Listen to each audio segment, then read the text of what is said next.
से देखिए तस्वीरें, यहाँ विक्ट्री डे परेड चल रही है और रूस का दमखम दुनिया देख रही है। और खास तौर से मॉस्को में जो परेड चल रही है, इससे सीधा मैसेज ज़ेलेंस्की को देने की कोशिश है। राजधानी मॉस्को में परेड चल रही है, विक्ट्री डे सेलिब्रेट किया जा रहा है। पुतिन की भी आप तस्वीरें देख रहे हैं प्रियंका। बिल्कुल, देखिए तस्वीरें आपके सामने है। मॉस्को में पुतिन का पावर शो ये है और देखिए जबरदस्त पावर यहाँ पर दिख रही है और पूरे बैंड बाजे गाजे के साथ ये मिलिट्री शो का आगाज हुआ है और यहीं से पूरा ये काफिला आगे बढ़ते हुए यहाँ पर आप व्लादिमीर पुतिन को देख रहे हैं, जो कि रूस के राष्ट्रपति हैं। और जो फॉर्मेशन है यहाँ पर देखिए कितना जबरदस्त ये फॉर्मेशन, कैसे यहाँ पर आगे बढ़ते हुए ये मिलिट्री डे है और इसी के चलते जो पूरी आर्मी है, एक फॉर्मेशन, अलग अलग तरह की फॉर्मेशन यहाँ पर दिख रही है। और यहीं से उस धुन के साथ जो राष्ट्रीय धुन है उसके साथ आगे बढ़ते हुए गायत्री तस्वीरें। बिल्कुल, तो ये एक बार फिर से दुनिया को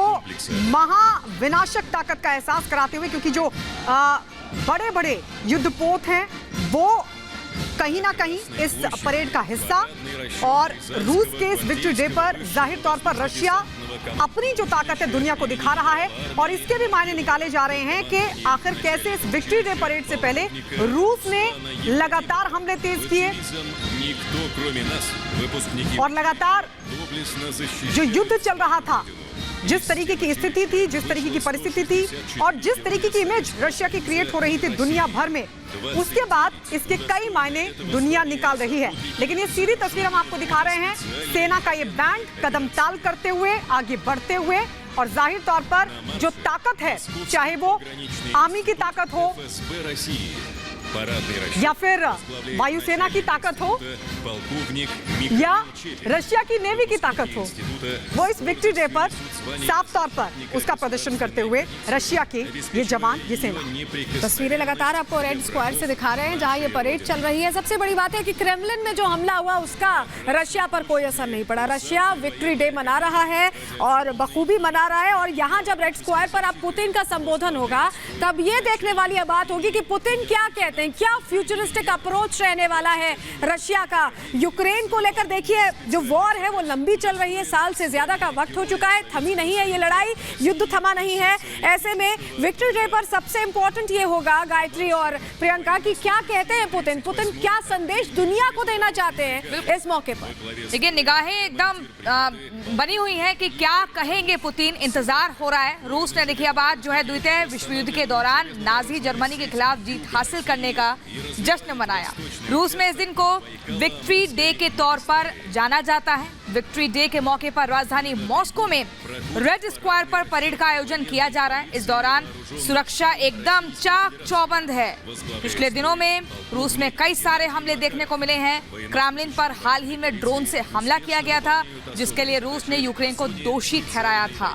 रूस में विक्ट्री डे सबसे प्रमुख दिनों में से एक माना जाता है। बिल्कुल प्रियंका, और अपने दर्शकों को ये भी बता दें, जो सीधी तस्वीर हम आपको दिखा रहे हैं, ये रूस की राजधानी मॉस्को के रेड स्क्वायर पर इसका आयोजन किया गया है। और बड़े बड़े जो हथियार हैं रूस के, जिन्हें दुनिया ने भी माना है, जिनका लोहा पूरी दुनिया मानती है, रशिया से उन हथियारों को सप्लाई भी किया जाता है। कई देश हैं जो रूस से हथियार लेते हैं। हथियारों के मामले में जो रूस है उसकी एक अलग ही पहचान है। सैन्य ताकत के मामले में भी रशिया का एक अलग मुकाम है दुनिया भर में। और ऐसे में यही प्रदर्शन, यही ताकत और यही जज्बा रशिया के सेना के इन जवानों का, जो इस तरीके से कदम ताल करते हुए साफ तौर पर दिखाई दे रहा है। और सबसे बड़ी बात यह है कि इस परेड में रूस की जो महाविनाशक, जिसे कहा जाता है कि अंतर महाद्वीपीय यार्स मिसाइल का भी प्रदर्शन किया गया, जो अपने आप में बहुत बड़ी बात है। और ऐसा बताया जाता है, तो आपको लगातार आपको दिखा भी रहे हैं कि आखिर क्यों क्या है विक्ट्री डे। बिल्कुल ये जानकारी हम दे रहे हैं। विक्ट्री डे दूसरे विश्व युद्ध से जुड़ा हुआ है, जब 1941-45 में देखिए ग्रेट पैट्रियोटिक वॉर हुई थी। इसे ग्रेट पैट्रियोटिक वॉर भी कहते हैं। इस दिन जो बलिदान हुए थे उन्हें याद करने का ये दिन है, जिसे मनाया जाता है। देखिए 2.5 करोड़ लोगों ने बलिदान दिया था और रूस इस दिन को उनके बलिदान को याद करने के तौर पर इस तरह से सेलिब्रेट करता है। अभी जब युद्ध चल रहा है यूक्रेन से रूस का, उस दौरान देखिए ये जो सेलिब्रेशन है, जो भाषण देने वाले हैं पुतिन, वो भी बहुत महत्वपूर्ण हो जाता है, क्योंकि पुतिन हमेशा जो 1941 में एडोल्फ हिटलर ने आक्रमण किया था, इसे मॉडर्न नाजियों से जंग बताता है। यूक्रेन के साथ जो लड़ाई चल रही है इसे मॉडर्न नाजियों से जंग बताता है, और 1941 में ये जो द्वितीय विश्व युद्ध हुआ था उसी को सेलिब्रेट करने का दिन है। तो इसे जोड़ते हुए आज जब संबोधन होगा तो इन दोनों चीजों को जोड़ने की बात होगी। क्या कुछ कहते हैं पुतिन, ये देखने वाली बात होगी। रेड स्क्वायर पर ये परेड की तस्वीरें आप लाइव देख रहे हैं रिपब्लिक भारत पर। मॉस्को से ये सीधी तस्वीरें हम आपको दिखा रहे हैं। विक्ट्री डे सेलिब्रेशन, यूरोप अपनी ताकत हर तरफ दिखा रहा है, और यूक्रेन से युद्ध के दौरान जब ये तस्वीरें निकलकर सामने आती तो सीधा संदेश यूक्रेन को है, जेलेंस्की को है, और अलग अलग चीजों का प्रदर्शन यहाँ पर हो रहा है। जो इनकी सैन्य ताकत है वो हम तस्वीरों में देख पा रहे हैं। इसके अलावा जो आर्म्स और एमिनेशन है, जैसा कि गायत्री कह भी रही थी कि रशिया बहुत आगे माना जाता है और रशिया अलग अलग देशों को आर्म्स एंड एमिनेशन प्रोवाइड करता है। भारत भी उसमें से एक है। हालांकि अब भारत खुद से आत्मनिर्भर हो गया है, लेकिन पहले जो मदद ली थी वो रशिया से ली थी, और रशिया से बहुत अच्छे रिलेशंस भी रहे भारत के। ऐसे में ये तस्वीरें सलोनी, और ये देखिए टैंक आगे बढ़ते हुए, और ये भी एक बड़ा प्रदर्शन है। हाँ, प्रियंका बिल्कुल। और देखिए ये तस्वीरें हम दिखा रहे हैं। आसान भाषा में अगर समझा जाए तो आज ही के दिन सेकेंड वर्ल्ड वॉर समाप्त हुआ था, उसी को विक्ट्री डे के मौके पर मनाया जा रहा है। अब से कुछ देर बाद रेड स्क्वायर पर भाषण देंगे व्लादिमीर पुतिन। इंतजार इसी का हो रहा है। व्लादिमीर पुतिन, रूसी रक्षा मंत्री और अन्य वरिष्ठ अधिकारियों के रेड स्क्वायर पर होने वाली परेड की समीक्षा करने की उम्मीद भी है। आप तस्वीरें देखिए, ये ऐतिहासिक क्षण है जो रिपब्लिक भारत पर आप देख रहे हैं। इस परेड में टैंक, इंटरकॉन्टिनेंटल मिसाइल लॉन्चर और मार्च करते हुए सैनिक आपको देखने को मिल रहे हैं। हालांकि ड्रोन हमले के बाद पारंपरिक फ्लाईओवर को रद्द कर दिया गया। इस साल परेड में सैनिकों और हथियारों की संख्या भी कम रहने वाली है। और retired major general A K. Siwach इस वक्त हमारे साथ जुड़ गए हैं। सर, ये जो तस्वीरें हैं रशिया की ताकत विक्ट्री डे पर, लेकिन कहीं ना कहीं इस व्यापकता को ऐसा बताया जा रहा है कि कम किया गया है, उस लिहाज से नहीं मनाया जा रहा है जिस लिहाज से या जिस व्यापकता के साथ इस जश्न को मनाया जाता था। आप किस तरीके से देख रहे हैं इस बार की विक्ट्री डे परेड की रशिया की? एक बहुत इंपॉर्टेंट डे माना जाता है रूस के लिए, जब सोवियत यूनियन ने नाजी जर्मनी पे विजय प्राप्त की थी 9 मई 1945 में।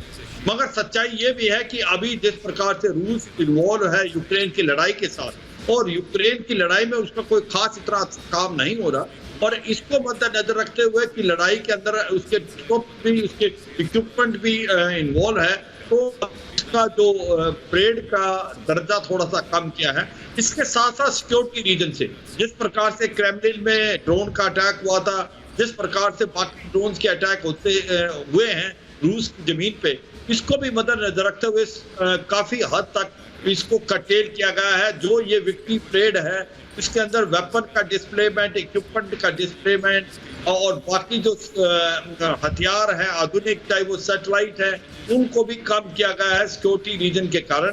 और ये परेड छोटी भी होगी और जल्दी खत्म होगी। मगर इस परेड का सबसे महत्वपूर्ण 2-3 बातें हैं। एक तो सच्चाई है कि ये एक रूस के लिए बहुत ही बड़ा दिन माना जाता है हर साल। दूसरा कि अभी तक जो स्पेशल मिलिट्री ऑपरेशन हो रहा था, अब सबकी निगाहें हैं पुतिन की तरफ।